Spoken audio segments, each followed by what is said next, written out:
mais également nañ ko comprendre en tout cas autorités yi comprendre nañ bu baax les enjeux xam nañu li nga xam ni moom la ndaw ñi soxla xam nañ li ndaw ñi bëgg te teg nañu tey ay dispositifs yoo xam ni de prise en charge des préoccupations des jeunes et donc il était de notre responsabilité suñu devoir ñu ñëw bokk ak yéen. wax naa leen sànq ni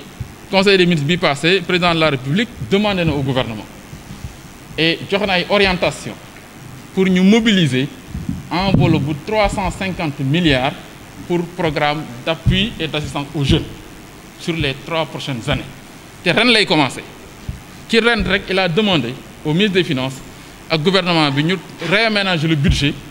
pour que ñu génne 150 milliards dans un programme d'urgence boo xam ni moom la ñuy teg ci taabal ji pour jàppale ndaw ñi pour cette année 2021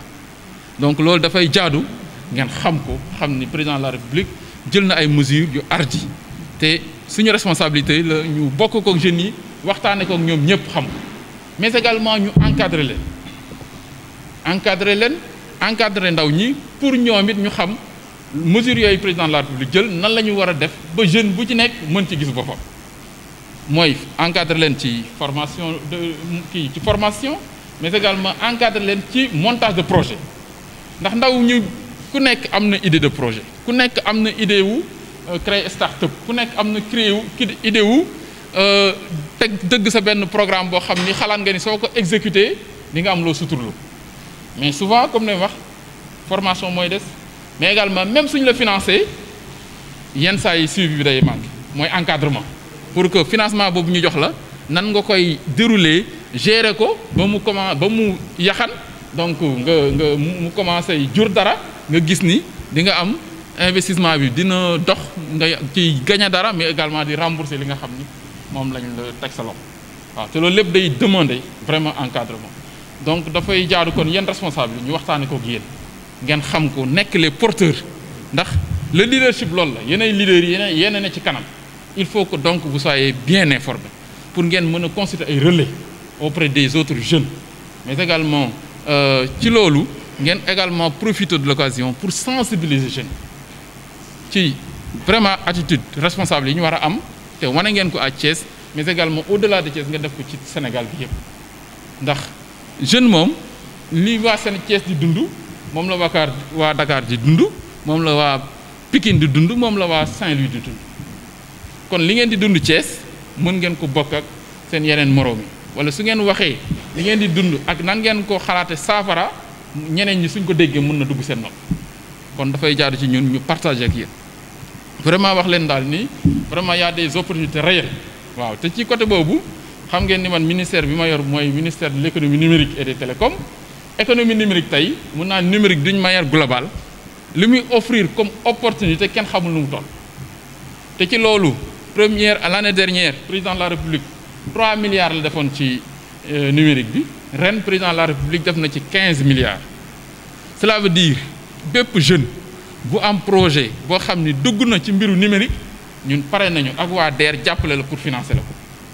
te xam nañu ni loolu donc potentiel la wala c'est un champ assez vaste boo xam ni ku nekk mën na ci gis boppam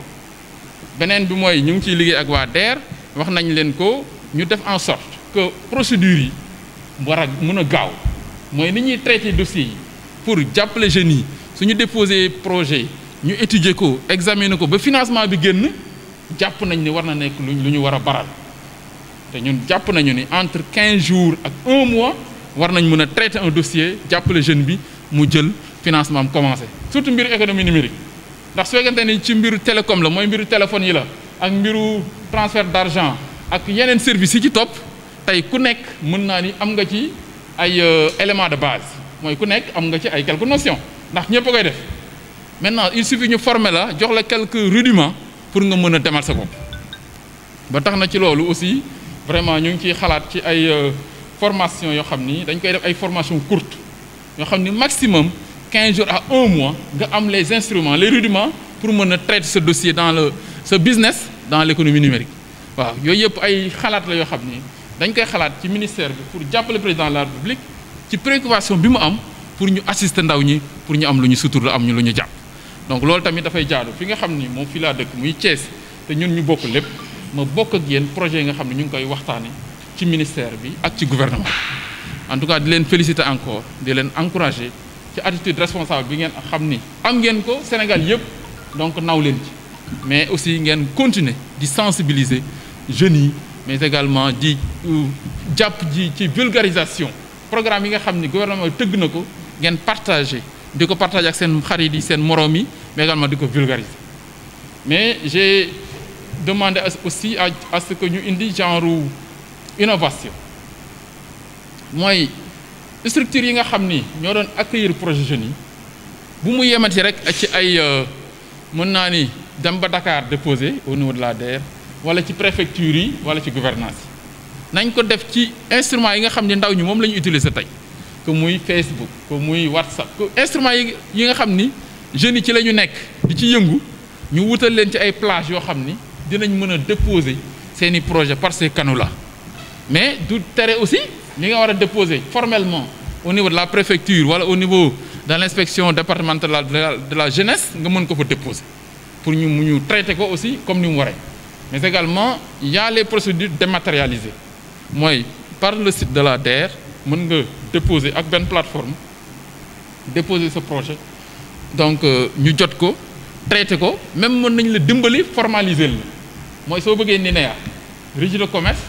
donc la DER mën na la ci jàppale vraiment pour nga déposer en ligne li ñu la laaj nga déposer ko ñoom ñu liggéey ci ak yeneen service état yi nga xam ni ñoo ci impliqué wu pour nga am sa kayit te loolu lépp ñoom c'est à leurs frais c'est pour dire que les opportunités sont là mais il faut ñu partager ko donc suñ ko partagé wul jeunes yi xam ko sénégalais yi xam ko dañuy yaakaar ni vraiment gouvernement bi deful dara or nous on peut témoigner vraiment que wax dëgg yàlla souvent président Idrissa Seck daf koy wax bi ñu duggee ci gouvernement ba léegi am occasion liggéey ak président de la République ci biir gouvernement bi gis li muy doxale wax dëgg yàlla moo tax ñuy wax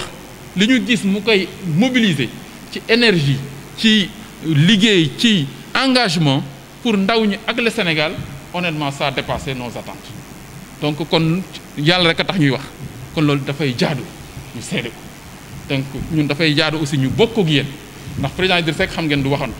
ñun tamit newuñu ci gouvernement pour nekk fa naan non dañuy li ñu gis la ñuy wax ndax xam ngeen ni ànd nañu président Idrissa Seck ànd ak président Abdoulaye Wade ba yóbbu woon Abdoulaye Wade au pouvoir def fa 4 ans am problème ñu génn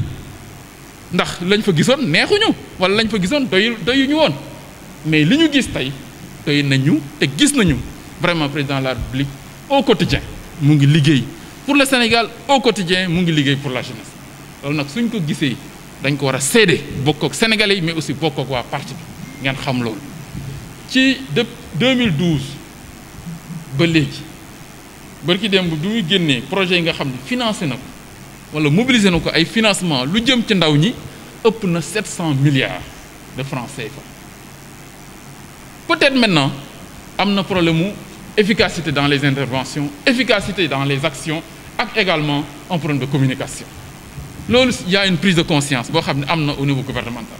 moo tax xam naa ni président de la République dina jël ay matukaay ak ay réorientation yoo xam ni dina ko apporter ci programme yi nga xam ni ñooy jël en charge wala gérer li nga xam ne moo jëm ci question wu ndaw yi waaw defe naa ni ci loolu aussi dafay jaadu ñu xam ne rek c'est une question complexe c'est une question aussi de responsabilité nous sommes tous conscients des enjeux xam nañu conscient wu nañu ci difficultés yi nga xam ne ndaw ñi ñu ngi koy am vraiment pour am xëy am lu ñu suturloo donc mais aussi c'est de la responsabilité de l'État mu jël les dispositions nécessaires pour que loolu ñoo ngi ñu mën indi ay solutions donc loolu dafay jaadu comme ni ma wax rek ñuy bokk ak yéen ngeen xam ni yéen seen responsabilité yemul rek ci Thiès seen responsabilité yemul rek ci parti bi seen responsabilité maintenant c'est une responsabilité nationale ndax dañoo ànd ak président de la République nekk ci gouvernement bi nekk ak moom di gérer le pays kon dafay jaadu li nga xam ne am nañ ko comme outil am nañ ko comme information pertinente comme élément donc de partage ou de réponse à certaines préoccupations ñu bokk ak yéen pour ngeen mën nekk les relais bon relais à Thiès relais dans le département mais également relais au niveau national en tout cas loolu moo doon kàddu vraiment yi ma bëggoon wax di leen féliciter encore vraiment di leen gërëm donc di remercier également le maire Lamine moom nee naa ko moom lañ dénk ndaw ñi ndax man mii sax bokk naa ci ñi mu encadré donc kon nu mu tudd expérience am ci ndaw ñi ci mouvement de jeunesse ñëpp xam nañ kon defe naa ni su fekkente ni teew na day wane rek li nga xam ni ñu ngi ko doon xaar ci moom ci encadrement di jàppale jeunes yi donc mu ngi ci donc kon monsieur le maire ñu ngi lay sant di la gërëm ci présence bi vraiment di féliciter également leader jeunes yi donc Cheikh maa ngi ko c'est vraiment lu loo xam ne dañ ko programmé woon lu yàgg donc malgré ça ñëw ngeen mais li ci am solo mooy la représentativité mooy leader yi ñoom ndax période pandémie lañ nekk mënuñu donc mobiliser nit ñi mënuñu def assemblée générale mënuñu donc mais rencontrer vraiment leader yi lu jaadu la donc ba tax na dañuy sant monsieur le maire ma jox ko peut-être la parole